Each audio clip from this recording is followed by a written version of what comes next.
Welcome to our channel DMT logics. ఈ రోజు క్లాస్లో మనం సెకండ్ సెమిస్టర్లో ఇది లాస్ట్ క్లాస్ నాన్న స్కిల్ పేపర్లో ఆల్రెడీ మీకు బిజినెస్ రైటింగ్ అనే స్కిల్ పేపర్ చెప్పడం జరిగింది. ఎవరైనా చూడకపోతే డిస్క్రిప్షన్ లింక్ ఉంది చూడండి. మార్కెటింగ్ స్కిల్స్ కూడా మొత్తం చెప్పడం జరిగింది. ఇది లాస్ట్ యూనిట్ లాస్ట్ వీడియో నాన్న. ఎవరైనా చూడకపోతే డిస్క్రిప్షన్ లింక్స్ ఉన్నాయి, చెక్ చేసుకోండి. ఓకేనా? సరే, యూనిట్లో లాంగ్ ఆన్సర్ క్వశ్చన్స్ చూద్దాం. First question, what is the objectives లేదా characteristics of sell? First objectives గురించి మాట్లాడదాం. To sell good to consumers, మంచి వస్తువుల్ని నీ యొక్క కస్టమర్కి నువ్వు అమ్మాల. కన్జ్యూమర్ అంటే కస్టమర్ నాన్న, అంతేనా? To service existing customers, that is maintain contracts with the existing customers. ఎవరైతే నీతో కస్టమర్స్ ఆల్రెడీ ఎవ్రీ మంత్ నీ దగ్గర తీసుకుంటున్నారు వాళ్ళకి ఒక మంచి సర్వీస్ లేదా వాళ్ళ ఎగ్జిస్టింగ్ అకౌంట్స్లోనే వాళ్ళకి సర్వీస్ ప్రొవైడ్ చేస్తూ ఉండాలా. Next, to search for new customers, కొత్త వాళ్ళ కోసం వెతుకుతూ ఉండాలా. Next, to search consumers cooperation stacking and promoting the product line. నీ ప్రొడక్ట్స్ ఏవైతే నువ్వు ప్రమోట్ చేయాలనుకుంటున్నావో అందులో కన్జ్యూమర్స్ అంటే కస్టమర్స్ కోఆపరేషన్ అనేది ఖచ్చితంగా ఇన్వాల్వ్ అవ్వాలి. Next, the keep consumers informed. 5 minutes జాగ్రత్తగా వింటే 10 మార్కులు నీ చేతిలో ఉంటాయి, స్కిప్ చేయొద్దు. To keep consumers informed about the changes in existing product line and films marketing strategy. So ఎవరైతే కస్టమర్స్ ఉన్నారో వాళ్ళు ఈ ప్రోడక్ట్లో సార్ ఇది మారిస్తే బాగుంటుంది, అది మారిస్తే బాగుంటుంది. ఇప్పుడు నా దగ్గర ఉన్న పిల్లలు కూడాను, సార్ నేను యాక్చువల్గా ఫస్ట్లో కోర్సెస్ 199 పెట్టాం, కానీ పిల్లలు ఏమన్నారు, సార్ 49 పెడితే బాగుంటుంది సార్ అంటే అందరూ తీసుకోవడానికి వీలు అవుతుంది, 199 అంటే కష్టం అవుతుంది కదా సార్ అంటే. సో నేను పిల్లలందరం దృష్టిలో పెట్టుకుని ప్రైస్ తగ్గించేశాను, మొత్తం 49 రూపీస్ తెచ్చేసాను. ఒక కోర్స్ 49 రూపీస్, స్కిల్ పేపర్ అయితే 1 రూపీయే. ఇలా ఇంకే కోర్స్ ఏం కావాలంటే 49 రూపీస్. 49 రూపీస్ పెద్ద విషయం కాదు కదా మీ రోజుల్లో. సో అలాగే కస్టమర్స్ అంటే మీరు నా కస్టమర్స్ అని కాదు, మీరు నా స్టూడెంట్స్. నేను బిజినెస్ చేస్తున్నాను అనుకుందాం. సో ఒక బిజినెస్ మ్యాన్ తన కస్టమర్స్ యొక్క నీడ్స్ తెలుసుకొని వాళ్ళ దగ్గర ఇన్ఫర్మేషన్ తీసుకుని వాళ్ళకి తగ్గట్టుగా చేయాలి. అలాంటప్పుడు ఆ కంపెనీ గ్రోత్ పెరుగుతుంది. To provide technical device and assistance to customers regarding use of complicated and technical product. ఏదైనా కస్టమర్స్ అనేవాళ్ళు టెక్నికల్ ప్రోడక్ట్ ఉన్నా లేదా కాంప్లికేటెడ్ ఇష్యూస్ ఫైన్ చేసినా దానికి సంబంధించిన వెంటనే ఫీడ్బ్యాక్ తీసుకొని అంటే దాన్ని రిజాల్వ్ చేయాలి. Next, characteristics. First, the core of marketing. మార్కెటింగ్కి ఇది ఒక సెంటర్ పాయింట్ లాంటిది.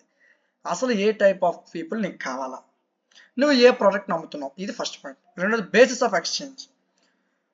నీకు అమ్మేవాడికి మధ్యన గూడ్స్ అనేది ఎక్స్చేంజ్ అవుతుంది, అది రెండో పాయింట్. మూడోది, సెంటర్స్ అరౌండ్ సేల్స్మెన్షిప్. అక్కడ చాలా సెల్లింగ్ టెక్నిక్స్ ఉంటాయి, కానీ సేల్స్మెన్షిప్ అనేది అదొక టెక్నిక్ అని చెప్తూ వచ్చాడు. Next, means of promotions. In the words of Stanson, salesmanship is one of the 3 forms of the sales promotion. Sales అనేది మనం ప్రమోట్ చేస్తూ వెళ్ళాలి. Next, creative function. రేపు పొద్దున్న మీరు ఏదైనా వ్యాపారం చేయాలంటే ఇవన్నీ ఫాలో అవ్వాలి. Creative function, selling generates new needs and desires, new demands, new products and marketing. కొత్తగా ఆలోచించాలా, కొత్తగా ప్రొడక్షన్ లాంచ్ చేయాలా, కొత్తగా ఏవైనా కొత్త థింగ్స్ తెస్తేనే కదా ఎక్కువ మంది మనకి అట్రాక్ట్ అవుతారు. నువ్వు దగ్గర ఉన్న ఫోన్ వదిలేసి కొత్త ఫోన్ ఎందుకు కొనాలనుకుంటావు, దీనికన్నా ఎక్స్ట్రా ఫ్యూచర్ ఏదో అందులో ఉంది, ఆ ఫ్యూచర్ నీకు కావాలా. అలాగే క్రియేటివ్గా ఆలోచించాలని చెప్తున్నాడు. Social character. సో ఏం చేయాలంటే వేరియస్ యాక్టివిటీస్, వేరియస్ మోటివ్స్తో సోషల్ మీడియాని మనం వాడుకుంటున్నాం కదా, అదే చెప్తున్నాడు. Next, ingredient of marketing program. The scope of marketing is too wider. Marketing చేయడానికి చాలా ఖాళీ ఉంది. ఎన్ని ప్లాట్ఫామ్స్ వస్తాయి, ఇన్స్టా వచ్చింది, సేచాట్ వచ్చింది, యూట్యూబ్ వచ్చింది, రోప్సో వచ్చింది, చాలా ప్లాట్ఫామ్స్ వచ్చేసాయి. సో అంటే ఎక్కడైనా నువ్వు ప్రమోషన్ చేసుకోవచ్చు. సో మార్కెటింగ్కి చాలా స్కోప్ ఉందిరా బాబు అని చెప్తున్నాడు. నీ ప్రొడక్ట్స్ నువ్వు డెవలప్ చేసుకో, ప్రమోషన్స్ చేసుకో, నీ సేల్స్ ప్రమోషన్స్ పెంచుకో అని చెప్తున్నాడు. పర్పెచువల్ ఫంక్షన్ అంటే ఇది ఒక కంటిన్యూస్గా చేయాలి. ఏదో ఈరోజు చేస్తానో రేపు పడుకోబోతుంటావు, కంటిన్యూస్ ప్రాసెస్. సెల్లింగ్ అనేది ఎప్పుడు కూడా రోజు అమ్ముతూ ఉండాలి. Next, productive function. Selling the source of income and profits and made available, it is a wealth protecting activity. So ఏం చేయాలంటే ఇన్కమ్ రోజు జనరేట్ చేస్తూ దాంట్లో ప్రాఫిట్స్ ఎంత వస్తున్నాయి, ఏం వస్తున్నాయి అనేది క్లియర్గా ఉండాలి. సో జాగ్రత్తగా ప్రతి క్వశ్చన్ జాగ్రత్తగా నేర్చుకోవాలి. ఇది మీకు జస్ట్ ఫస్ట్ క్వశ్చన్ మాత్రమే, నేను అవుట్లైన్ మాత్రమే చెప్పాను.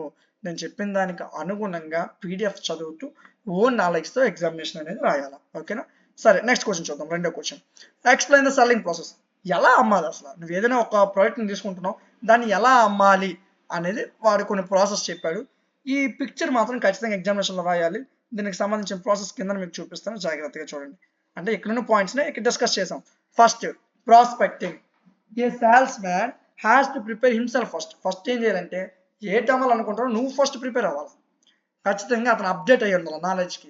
నువ్వు ఈ రోజు పరిస్థితులకు అనుగుణంగా నీ ప్రోడక్ట్ని నువ్వు అమ్మగలగాల. మార్కెట్ మీద అవేర్నెస్ అనేది నీకు ఉండాలా, కాంపిటీషన్ మీద అవేర్నెస్ అనేది ఉండాలని చెప్తున్నాడు. రెండోది ప్రీ అప్రోచ్. సో ఈ మధ్యన ఒక మార్కెటింగ్ స్ట్రాటజీ వచ్చింది. ఏంటంటే నువ్వు సంథింగ్ ఏదైనా ఒక బిస్కెట్ ప్యాకెట్ నువ్వు అమ్మాలనుకుంటున్నావు. ఏం చేస్తావంటే నీ కంపెనీ పేరుతో ప్రతి షాప్కి వెళ్తావు. షాప్కి వెళ్ళి సార్ ఈ బిస్కెట్ ప్యాకెట్ ఉందా, సార్ ఈ బిస్కెట్ ప్యాకెట్ ఉందా అని అడుగుతావు. వాడి దగ్గర లేదు, ఎందుకంటే ఆ కంపెనీ ఇంక బయటకు రాలే. సో అంటే వాడికి ఒక ఇంటెన్షన్, ఓ ఎక్కువ మంది బిస్కెట్ ప్యాకెట్ అడుగుతారంటే ఇది కొంటారు అంటే నువ్వు ముందుగానే వాళ్ళ ఇంటెన్షన్ని పుట్టిస్తున్నావు. సో దాన్ని ప్రీ అప్రోచ్ అంటారు. ఎక్కువగా సేల్స్ షాప్లు చాలా మంది మార్కెటింగ్లో ఇదే చేస్తారు నాన్న. ఏం చేస్తారంటే ఆ ప్రోడక్ట్ మార్కెటింగ్లో రాకముందే ఆ ప్రోడక్ట్ గురించి పబ్లిసిటీ కోసం వాళ్ళే వెళ్ళి ఒక్కొక్క షాప్కి వెళ్ళి సార్ సార్ ఈ ప్రోడక్ట్ ఉందా సార్ అని ఐడియాకి అడుగుతుంటారు. సో కొంతమంది వెళ్ళి అడుగుతుంటే అప్పుడు అక్కడ అమ్మేవాడికి ఏమనిపిస్తుంది, ఓ ఈ ప్రోడక్ట్ కొనే వాళ్ళు ఎక్కువ మంది ఉన్నారు, నేను కూడా ఈ ప్రోడక్ట్ తెప్పించుకోవాలి అనిపిస్తుంది. దాన్ని ప్రీ అప్రోచ్ అంటాం. Next approach. ఇలా అడిగిన తర్వాత ఈ బిజినెస్ మొత్తం ఒక మేనేజర్ ఉంటుంది కదా, వాడు వస్తాడు, సార్ మీకు ఈ బిస్కెట్ ప్యాకెట్స్ కావాలా సార్ అని అడుగుతాడు.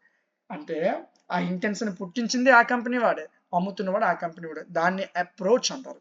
సెల్లింగ్ ప్రాసెస్లో ఇది చాలా ఇంపార్టెంట్. Next presentation. నువ్వు ఏదైనా ఒక ప్రోడక్ట్ని అమ్మేటప్పుడు ఏం చేయాలంటే ఒక పర్ఫెక్ట్ ప్రెజెంటేషన్ అనేది ఇవ్వాలి. నువ్వు అమ్మేటప్పుడు ఎవరైతే కొంటున్నాడో ఆ కస్టమర్కి పర్ఫెక్ట్ ప్రెజెంటేషన్ ఇవ్వాలి. అదే చెప్తున్నాడు ఇందులో. Attract the attention. ఎవరైతే కస్టమర్ ఉన్నాడో వాడి యొక్క అటెన్షన్ నువ్వు గ్రాప్ చేసుకోగలగాల. నెక్స్ట్ వాడి యొక్క కోరిక ఏంటి, వాడికి ఏం కావాలి, ఏది అమ్మితే వాడు కొనుక్కుంటా అనేది నీకు క్లియర్గా తీయాలి. Next handling objections.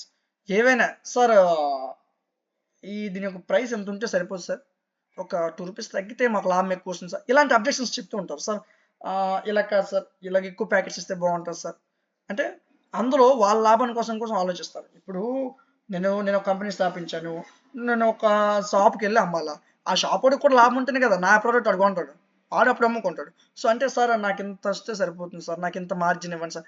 అలాంటి అబ్జెక్షన్స్ అన్ని కూడా నువ్వు కరెక్ట్గా హ్యాండిల్ చేయాలా. నెక్స్ట్ అలా చేశాక ఆ సేల్ని క్లోజ్ చేయాలి.